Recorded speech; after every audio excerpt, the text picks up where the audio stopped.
Halo, selamat malam. Kali ini saya akan membawakan sebuah kisah kiriman dari seorang subscriber. Judulnya Kampung Tuba.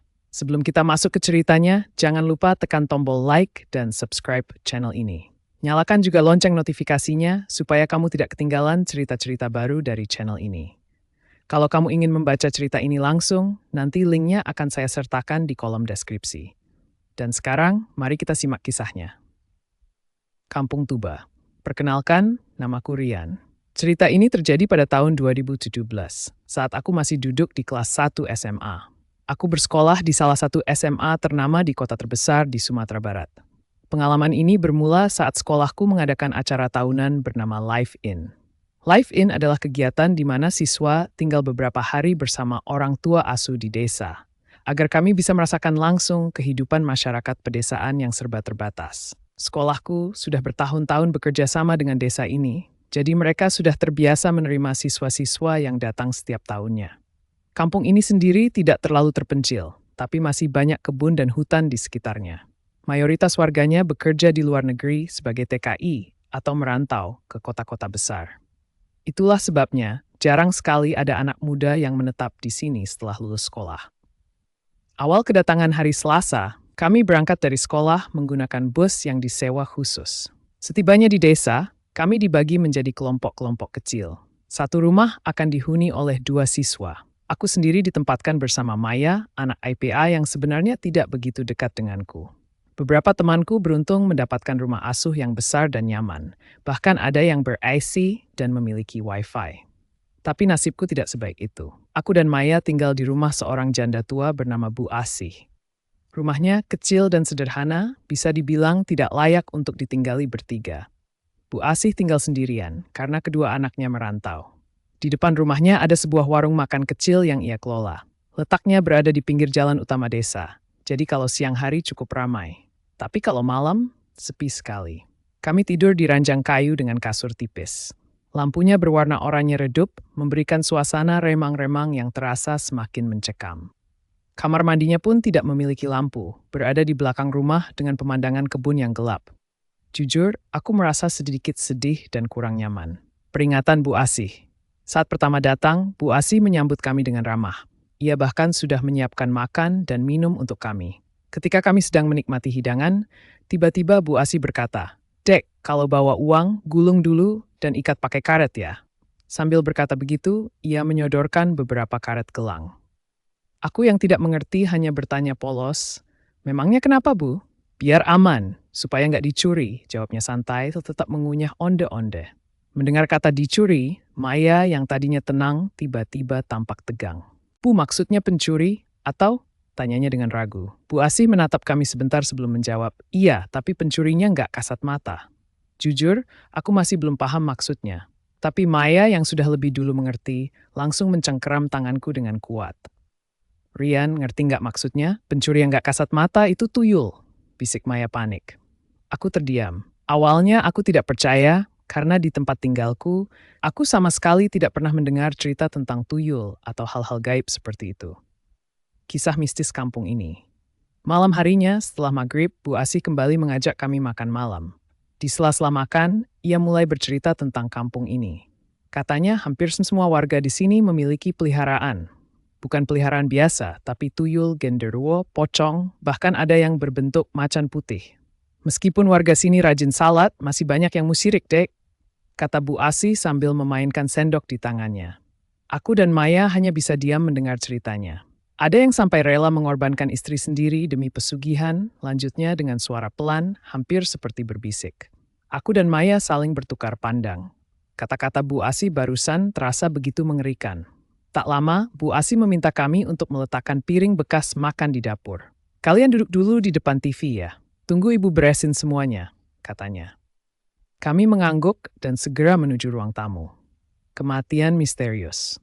Setelah selesai membereskan meja makan, Bu Asih kembali duduk di dekat kami. Lalu, ia mulai menceritakan sesuatu yang jauh lebih menyeramkan. Tentang kepala desa, Pak Prapto. "Belum genap 40 hari istrinya meninggal, Dek," kata Bu Asih dengan nada waspada. Aku dan Maya menelan ludah, mendengarkan dengan penuh perhatian. Menurut cerita Bu Asih, istri Pak Prapto meninggal tepat di depan rumahnya, di depan gerbang kampung ini. Hari itu ia baru saja pulang dari pengajian di gang sebelah. Ia berjalan sendirian di pinggir jalan. Tapi tiba-tiba ia tewas terlindas truk. Yang membuat kematiannya janggal adalah kenapa dia bisa sampai di tengah jalan. Tidak ada yang melihat apa yang terjadi sebelum truk itu menabraknya.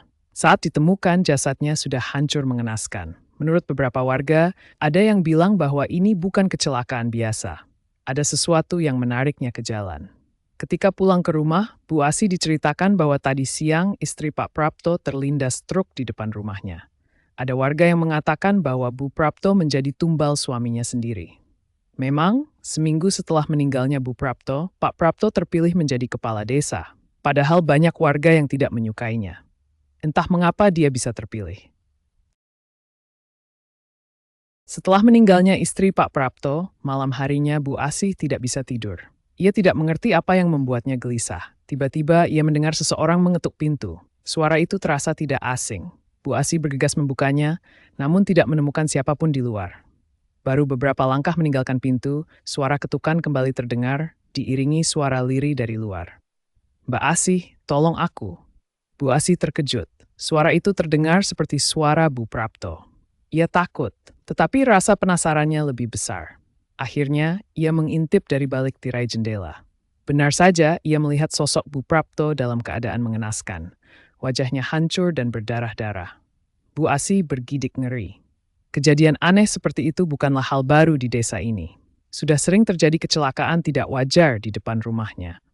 Misalnya, seorang anak yang berjalan di pinggir jalan tiba-tiba meninggal dengan kondisi kaki putus, padahal tidak ada truk yang lewat.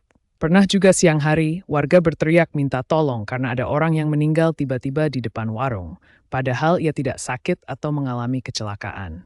Yang lebih aneh, tubuhnya sudah membusuk seperti telah meninggal selama 3 minggu. Di desa ini, kepercayaan tentang peliharaan mistis sangat kuat. Jika makhluk itu meminta makanan, maka harus dituruti. Jika tidak, maka konsekuensinya bisa mengerikan. Malam itu, aku dan Maya menghabiskan waktu mendengarkan cerita dari Bu Asih. "Dek, sudah malam. Kalian tidur ya. Kalau bisa, usahakan tidur cepat. Terus, kalau ada suara apapun, tolong jangan keluar kamar," perintah Bu Asih. Aku dan Maya ketakutan. Aku masih belum bisa tidur, sementara Maya sudah memejamkan mata, meski tampaknya belum pulas. Hingga pukul 1 malam, aku masih asik menatap layar handphone. Tiba-tiba aku mendengar suara rintihan seseorang, seperti sedang kesakitan.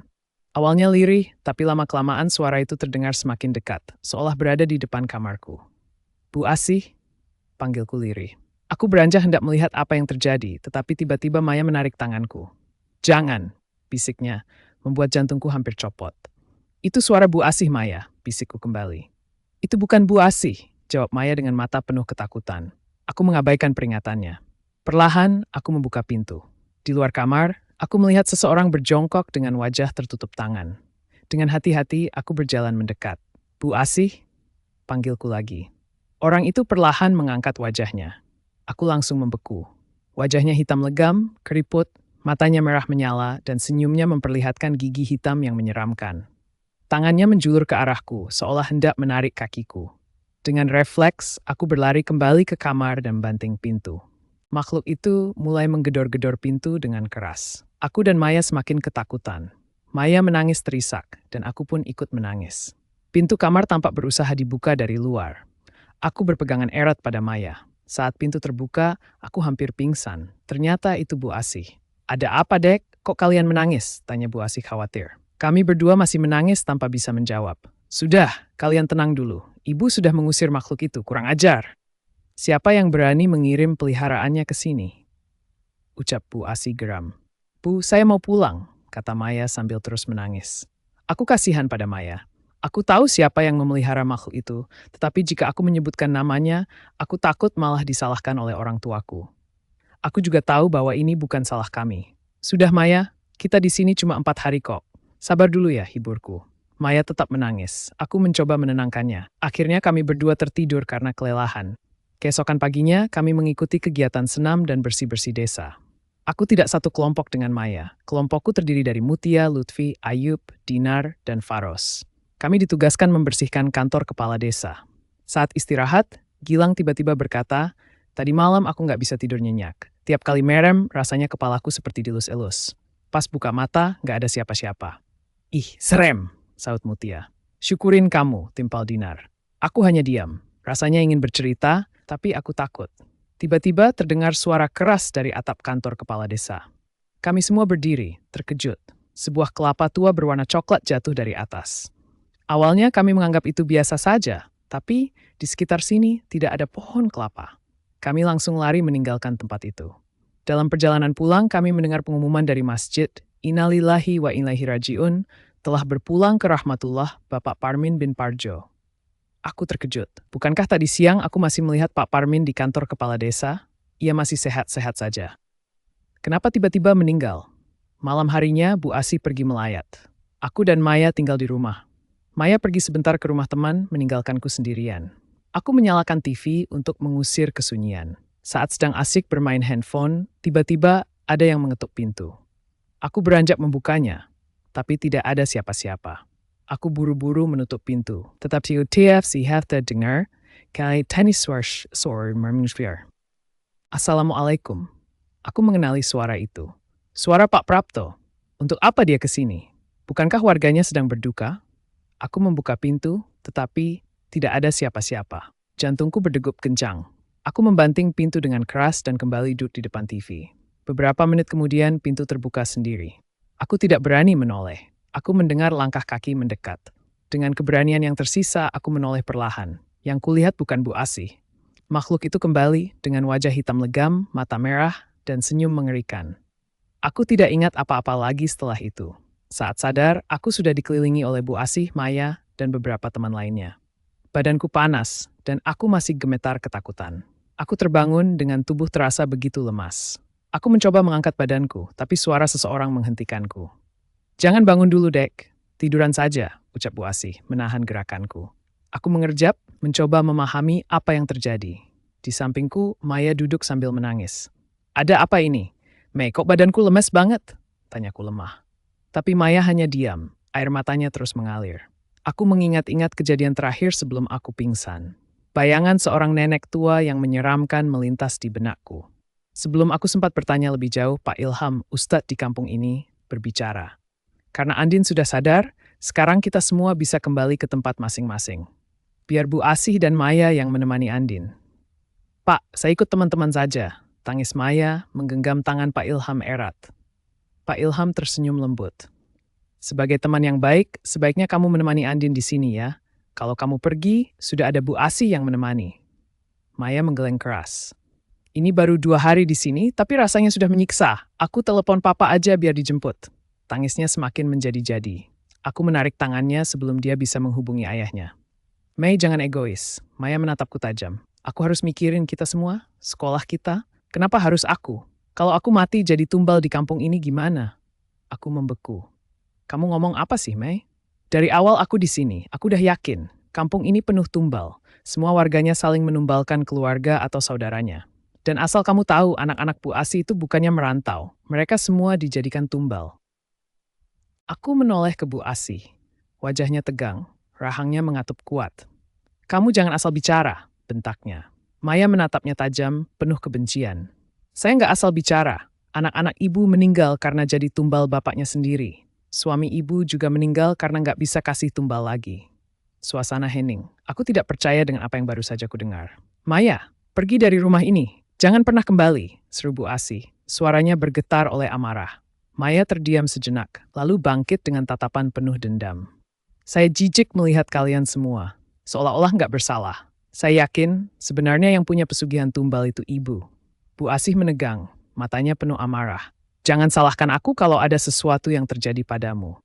Aku melihat semuanya dalam diam, tubuhku lemas. Malam itu aku kembali tertidur tanpa tahu apa yang akan terjadi selanjutnya. Keesokan paginya, aku terbangun dan melihat Bu Asih duduk di sampingku. Wajahnya penuh kelelahan. Dek, maafkan ibu, katanya lirih, air mata menetes di pipinya. Aku mengernyit. Maaf kenapa, Bu? Soal kejadian semalam, suaranya bergetar. Yang Maya katakan itu benar. Jantungku berdetak lebih cepat. Maksudnya, Bu Asih menarik napas panjang. Anak-anak saya bukan merantau, mereka sudah meninggal, dijadikan tumbal oleh suami saya. Darahku seolah berhenti mengalir. Aku mundur perlahan, punggungku menempel ke dinding. Bu Asih menghapus air matanya. Tapi kamu tenang saja, Ibu nggak akan menyakitimu, nak. Yang penting kamu nggak macam-macam dengan ibu. Wajahnya berubah, senyumnya terasa ganjil. Dadaku sesak, aku ingin menangis, tapi tak bisa. Sekarang mandi sana, Dek, katanya. Lalu beranjak pergi seolah tidak terjadi apa-apa.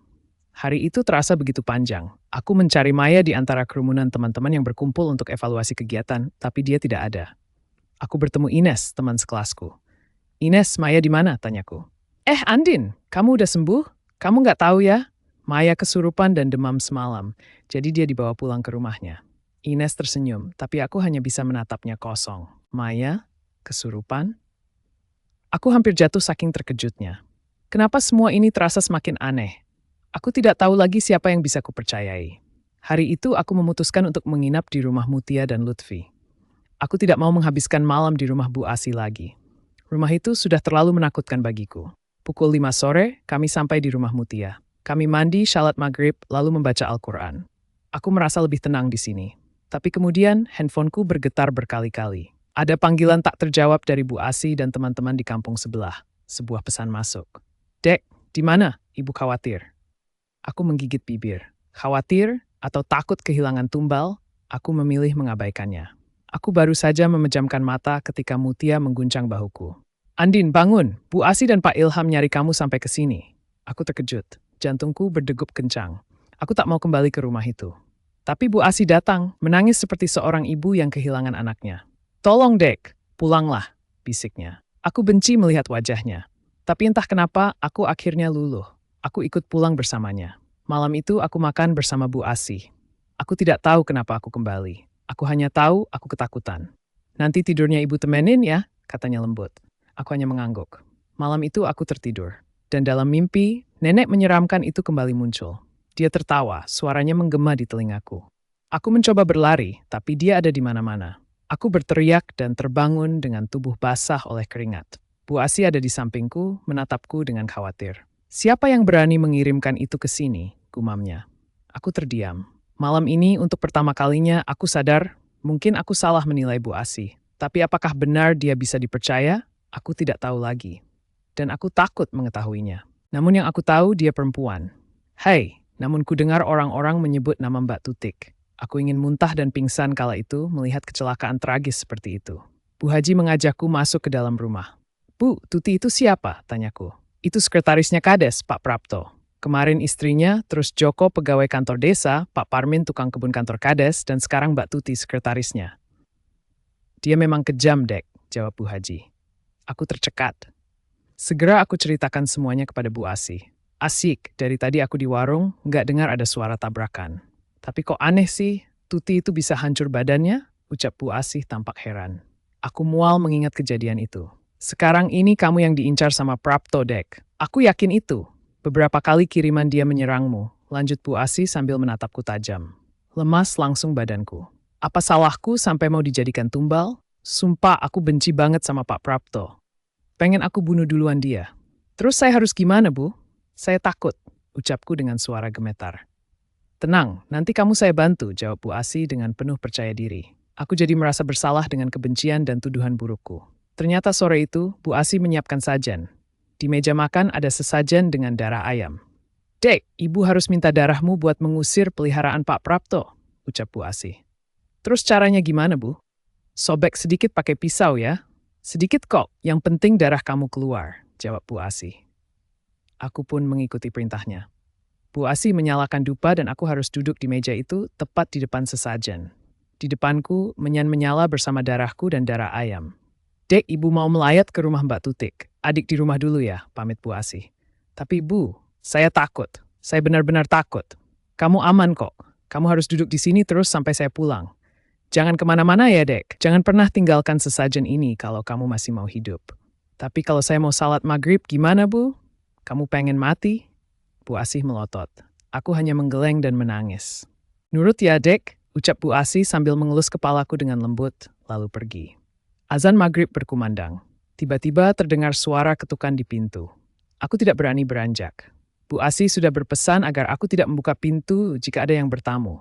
Aku harus tetap duduk di sini. Pokoknya aku tidak boleh kemana-mana. Tiba-tiba angin kencang menerbangkan daun pintu rumah. Seseorang masuk ke dalam rumah. Betapa terkejutnya aku. Tanganku bergetar hebat. Aku tidak bisa bergerak. Nenek tua itu masuk dengan tawa mengerikan yang membuat bulu kuduku merinding. Tubuhku kaku, tidak bisa bergerak sama sekali. Nenek itu semakin mendekat ke arahku. Aku berusaha berteriak, namun tidak bisa. Jantungku berdegup kencang. Badanku terasa panas. "Jangan takut ya, Chung," ucapnya dengan suara parau sambil mengusap rambutku. Tubuhku bergetar hebat. Aku melirik ke arahnya. Wajahnya sungguh menyeramkan. Tiba-tiba, dia mencekikku hingga aku sulit bernapas. Aku berusaha melepaskan cengkeramannya sampai tanganku menyenggol sesajen di meja. Namun cengkeramannya semakin kuat, aku benar-benar tidak bisa bernapas. Aku menendang nenek itu hingga cekikannya terlepas dan dia terjatuh. Aku terbatuk-batuk berusaha lari. Namun nenek itu berubah wujud menjadi sosok berbulu tinggi, bermata merah, dan bertaring. Kukunya hitam panjang, dan dengan cepat dia mencengkeram kakiku. Kuat sekali. Aku jatuh terduduk di lantai. Aku berusaha berteriak, tetapi suaraku tak terdengar. Lalu makhluk itu kembali mencekikku.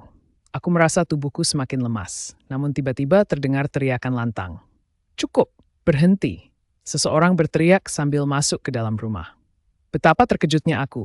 "Itu Pak Prapto. Apa benar ini ulahnya?" Aku menangis kencang. Makhluk tadi melempar Pak Prapto ke tembok. Tak lama kemudian, Pak Ilham, ustadz di kampung ini, datang. Mereka berdua membaca doa-doa, tetapi makhluk itu malah semakin beringas. Aku berusaha berdiri, tapi makhluk itu mencar kakiku. Aku jatuh tersungkur, tubuhku semakin lemas. Makhluk itu menyerang Pak Ilham dan Pak Prapto. Selang beberapa menit, beberapa orang datang, termasuk Maya dan guru agama sekolah kami. Aku sempat melihat Maya menolongku sebelum aku benar-benar tidak sadarkan diri. Ketika tersadar, aku melihat semua orang menangis. Di sampingku, ada mayat tergeletak lemas dengan luka di wajahnya. Aku hanya terdiam, lemas, dan tak bisa berkata-kata. Kakiku perih, leherku kaku sekali. Orang-orang di sekelilingku membaca Yasin. Aku melirik Maya. Tiba-tiba tubuh Maya yang lemas itu bergerak-gerak, lalu berteriak. Aku kaget luar biasa. Aku pun segera dituntun keluar ruangan. Aku tidak tahu apa yang terjadi setelahnya. Yang kuingat seorang ibu berjilbab mengelus luka di kaki dan leherku sebelum aku tertidur pulas. Pagi harinya tubuhku sudah lebih baik. Singkat cerita, aku harus pulang ke kota. Sebelum pulang, aku dan Maya dipanggil ke kantor Kades. Awalnya aku menolak. Jujur, aku takut dan malas bertemu Pak Prapto. Aku pikir semua ini terjadi karena dia. Namun Maya berkata, "Udah, kita ikut aja. Biar kamu juga tahu cerita yang sebenarnya." Akhirnya, aku menurut. Di sana sudah ada Pak Prapto, Pak Ilham, Pak Santo, kepala sekolah kami, dan Bu Indri, wanita yang menyembuhkan lukaku. Kami dipersilakan duduk. Pak Prapto meminta maaf dan menjelaskan segalanya. Ternyata aku salah menilainya. Dia sebenarnya bukan dalang dari semua ini. Justru orang yang menerorku adalah Bu Asih. Rumah yang kutempati itu dulunya rumah peliharaannya. Bu Asih melakukan pesugihan untuk bertahan hidup setelah suaminya meninggal. Makhluk itu awalnya mengincar Maya, tapi karena Maya memiliki penjaga, aku yang jadi korban. Bu Asih kini buron. Warga tak menyangka dialah yang menghabisi istri Pak Prapto, bahkan anak dan suaminya sendiri. Beberapa bulan setelah kejadian itu, aku diruqyah sampai sembuh.